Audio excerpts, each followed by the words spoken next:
நீங்க சொன்ன மாதிரி எஸ் பப்ளிக் இன்ட்ரெஸ்ட் பொதுவெளிக்கு வந்தாச்சு, விமர்சனங்களை தாங்கி ஆகணும்ன்றத ஒண்ணு தாண்டி தேவையில்லாத விஷயத்தை இருக்க மாதிரியே பேசுறது தப்பு இல்லை.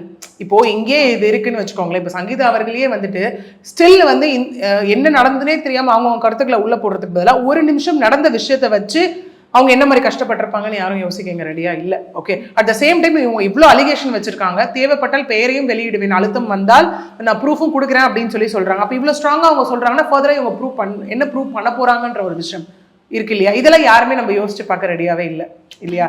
அதை தாண்டி அந்த கிசுக்களும் வந்து கூடவே அந்த கேலி கிண்டலும் அவங்க ஐடியாலஜியை உள்ள போடுறதும் அப்படின்னு தானே இந்த இடத்துல இருந்துட்டு இருக்கு. ஓகே, அதெல்லாம் தாண்டி இங்க அகெயின் கான்ஃபிடென்ஷியலாக இருக்க வேண்டிய விஷயம் கான்ஃபிடென்ஷியலாக ஒரு விஷயம் இல்லை. இது பப்ளிக் டொமைனுக்கு வந்துருச்சு, இந்த விஷயம் போய்கிட்டு இருக்கு. ஓகே, லீகலாக இது நடந்திருக்கா, இதில் அவங்க ஃபைல் பண்ணியிருக்காங்களா?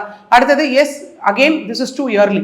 இப்போதான் இவங்க போட்டிருக்காங்க. விஜய் அவர்கள் அவர் தரப்பு வாதங்களை வந்து திரும்ப சொல்லணும், அவர் தரப்பு கவுண்டர் அவர் கொடுக்கணும். இதெல்லாம் நமக்கு அடுத்தடுத்த கட்டம் இருக்கு. அதை நோக்கி தான் நம்ம எதுவுமே அடுத்தது சொல்ல முடியும்.